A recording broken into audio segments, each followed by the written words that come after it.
Alright guys, we're on the final round of the Modern Challenge. We just lost to Zernak. He cheated. It wasn't my fault.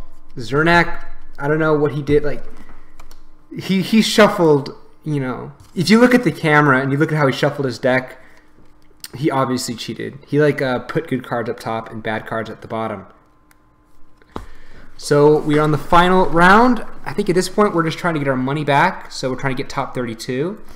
All right, we have a colored source. We have got a vault script. We have a plating. So we have three payoff cards. So that's Master, Ravager, Plating. We have a creature to put plating onto. So we definitely like this hand. We're on the play yet again. We've actually been on the play except this whole challenge, except for when we faced against Zernak when it most mattered. In conclusion, fuck Affinity. It's busted. Affinity's OP. Ban Mox Opal, I say. Ban Steel Overseer, I say. Or ban Stony Silence. Yeah, that'd be nice.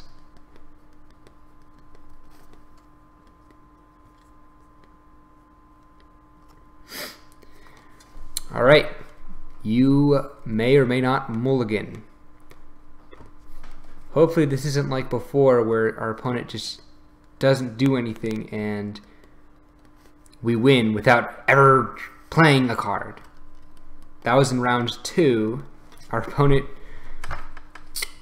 was considering their mulligan for 10 minutes and automatically conceded. Alright, a minute on the clock. 7 cards in hand. Good opener. We'll do Vault Scourge. We'll do next is Vault Scourge. Turn 2, probably Citadel. And the question is, do we do Ravager or Plating? I think we do Ravager because we'll do turn 3 Master. So Master is, in and of itself, it's almost like a Plating. It's a Plating on a stick. So not only is it a Lord, but you know it has the same attack as a Plating. So it's a 3-mana Cranial Plating. It's like Cranial Plating 5 through 6, right? Where we have a giant creature that also happens to buff everything else for us.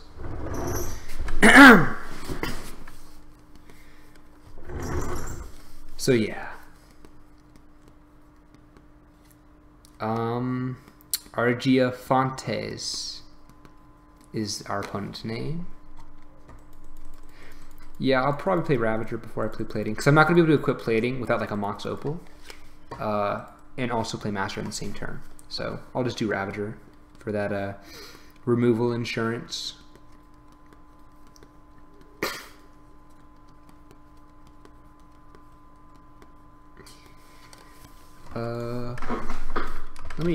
Are you there?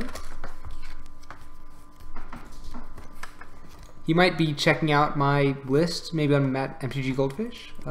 Maybe he's like, oh, like, what is this guy on? I don't know how it works if someone drops. So if he like left and just didn't want to play in the challenge, I don't know if it tells me that or if I have to wait the full 10 minutes. If it automatically logs him on. He might be away from his computer, to be honest. That's a possibility. I really don't know. He's not replying, so I guess he's not there. So I think we can wait 10 minutes altogether to win at 5 and 3. That's the hope. And I think that means top 32 maybe, which gives us back our, well, I paid 25 tickets, so we get that back in play points. So, you know, play points is cool. Okay, so 3.5 minutes have passed. Riveting game, playing optimally, 10-10. If I win this, it's because I outplayed my opponent. Not because my opponent stopped existing. Yeah, stopped existing.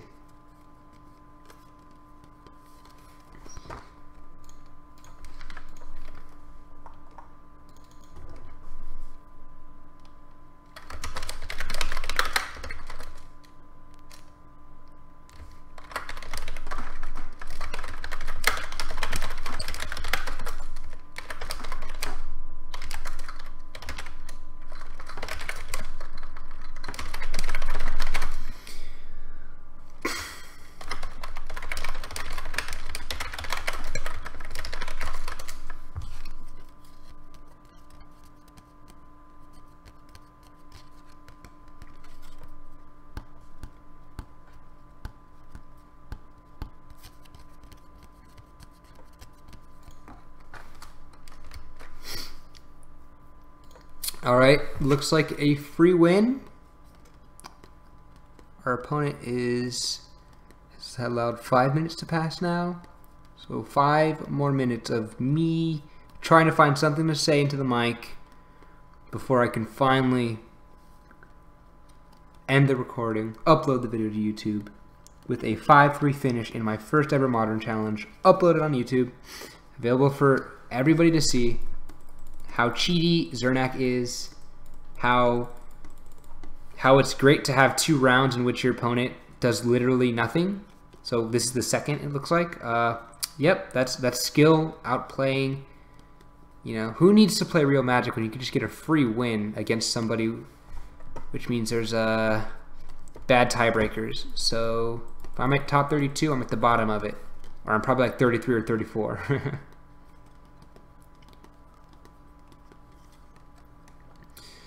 So in future videos, I'm looking into expanding my repertoire of decks. I sold out of a lot of blue-red stuff with the Jace unbanning. I didn't really want to buy into Jace. So I mostly have Affinity now. I might buy into Burn, because I've had people ask me that, you know, they want me to play Burn again because it's more fun to watch than Affinity. I can agree with that. And I'm probably a better Burn pilot than I am an Affinity pilot. Although I want to become a better Affinity pilot. And I will be bringing Affinity to GP Phoenix. Ooh. It's...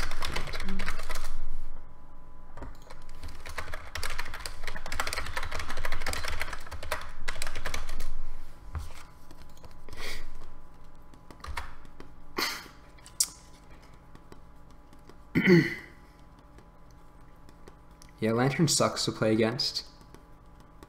I don't know if it's the best deck or anything like that, but it is the most boringest.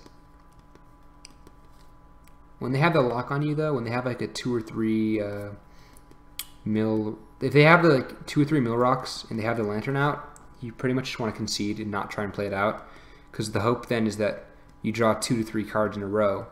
Like, you have to have like 2 to 3 good cards in a row, and that's not really. I mean, there's a chance, of course, but you want to play your outs rather than play to the system clock. Or what you can do is just like F6 every turn and let your Lantern control, like the Lantern control player, go to clock. Like they use more clock time than you do, which is better. Looks like it's just going to be a concession in our favor in a couple of minutes. So,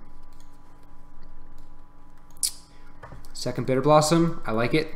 Haven't really missed having the Galvanic Blast on the side to bring in matchups where I need to have a blast, like Devoted Druid, Storm, actually Affinity, because they have like Overseer, which is basically if it taps, it wins the game.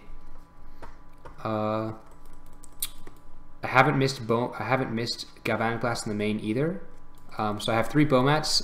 In any game where I had where I wanted a Galvanic Blast, I didn't draw the Bomats anyways, so I can't really tell you if I needed to blast more than Bomat or anything like that. What I can tell you is, and you can see it's kind of apparent in some of the other rounds here today, Bomat Carrier does some work. It's a really valuable card.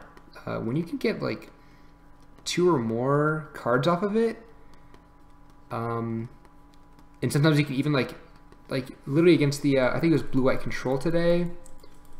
No, it was the Grix control player. You know, he snap pushed my I think Signal Pest and then like blocked my Bomat Courier. At that point, I drew like 3 more cards, right? So when like I think with Affinity nowadays, when with so many decks right now are 2-for-1ing your like are 2-for-1ing and even 3-for-1ing with Bloodbraid Elf now. Or even with like Supreme Verdict, for example, or Wrath of God, or Damnation, etc., etc. When other decks are able to 2-for-1 so consistently, Snapcaster, Kolagon's Command, Board Wipes, etc., etc., Bloodbraid Elf, you're kind of forced to, like, Affinity has a hard time when it doesn't have its Haymakers, which is basically like game 1 against grindy decks, it's Etched Champion in Cranial Plating. but a lot of these decks now can like counter or destroy cranial plating when it's played. So like, can you really win with like an invincible bear? No. So you kind of want something past that. You want like a way to outgrind your opponent. So the one of Seagate's Wreckage is a house. I definitely think Seagate's Wreckage is something I shouldn't. I'm not going to consider getting rid of it at all. All right, I won the match. Free win. Do I win anything? I'm 34. Ah, no. Wait. No, wait. I have to see if other people lose their matches. So 34th place now, but maybe not for long. That's the first one done.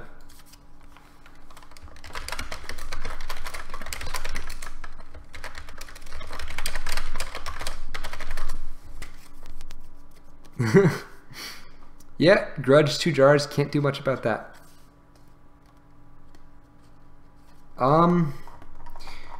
Yeah, so let's go ahead and take a look at the list real quick. So okay, there. All right, let's see. Bomat Affinity.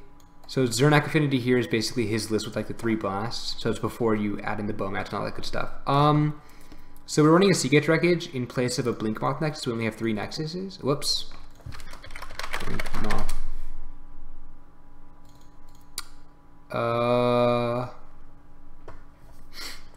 Obviously we like the Welding Jar and 2 Memnites instead of 3 Memnites. Welding Jar is a house. So Seagate's Wreckage, I haven't missed the Blinkmoth, and I've never regretted having Seagates. You even saw today in some of my games, like Seagates just drew me a lot of cards.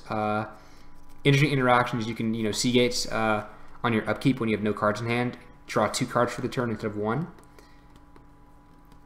Bomat Courier so far seems like really good.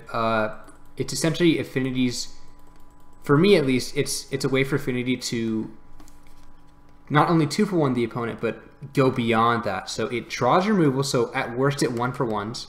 Unless of course you swing like into like a go, like if it's go wide aggro, it's bad. Like if you're playing against humans and you have a courier, you're feeling kind of bad. But against humans, you have a good matchup anyways, like without the courier, without the blasts. So you still win with like Inkmoth kills or like Etch Champion cranial plating stuff. So it's like in the matches where you wish you had blast, that you really only can win with blast, they're very few. It's basically just the Affinity Mirror, where having the blast means you can kill your opponent's Overseers. And it's Devoted Druid decks. So Devoted Druid and Vizier of Remedies, infinite combo decks where you want to be able to blast their Druid, which are right now like they're on the down low. Like you don't really see many of those. And it's also so there's humans, which you beat anyways despite having Courier. It's Affinity, which you kind of lose to, and it's Devoted Druid Company, which you kind of lose to if they combo off. And then it's the other one after that is Blue-Red Storm. But they run more enablers, that is like cost reducers. So they run more Baral and they run more Goblin Electromancers than you run Blast. So you kind of lose to them anyway. So it's like if the matchup was like 35-65 in their favor, without Blast it's like 15-85 instead. But like you go down like in that matchup, right? So you're worse off in that matchup without the Blast. But you're so much better off in so many other matchups with the Courier. Against Jund, you're better off. Against Blue-Eye Control, you're better off. Against Jeskai and Grixis Control, you're better off. So any grindy deck that's trying to like basically get past turn 4, turn the corner, and they counter what you do, they push and they exile, like they have to exile everything you play. Any deck like that, where they try to turn the corner by like outgrinding you, and you end up with like a hand of nothing, and they have like 3 or 4 cards in hand ready to counter your shit. Bomat Courier is an all-star. So as of right now, I'm still liking Courier. I'm gonna be testing him more, just playing him. I haven't really missed Blast yet, I'll say that. I just haven't missed Blast, and I have even played against like Devoted Druid deck like twice once. Like really recently in a league, I played against like Devoted Druid stuff, and I was like, oh, I don't have Blast, but it's fine to lose that to win way more against decks that are running Bloodbraid Elf and stuff like that. So yeah, that's pretty much it I like the second Bitter Blossom instead of a Blast. I think Bitter Blossom is at least a 1-of in the sideboard for Affinity.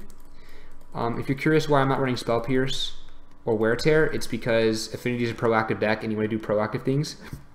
Spell Pierce makes you hold up mana, which is not something you want to do with Affinity. And Wear Tear, you have to have exactly Spire of Industry out, basically, to be able to Wear Tear your opponent's Stony Silence. You have to draw Spire of Industry, you also have to draw Wear Tear. And Wear Tear is at most a 2-of, usually a 1-of. So you'd rather just Thoughtseize away their Stony Silence instead. It's proactive. So yeah, thank you guys for watching. I'll try and upload more leagues in the near future, and I'll probably do the next week's Modern Challenge as well. Have a good one.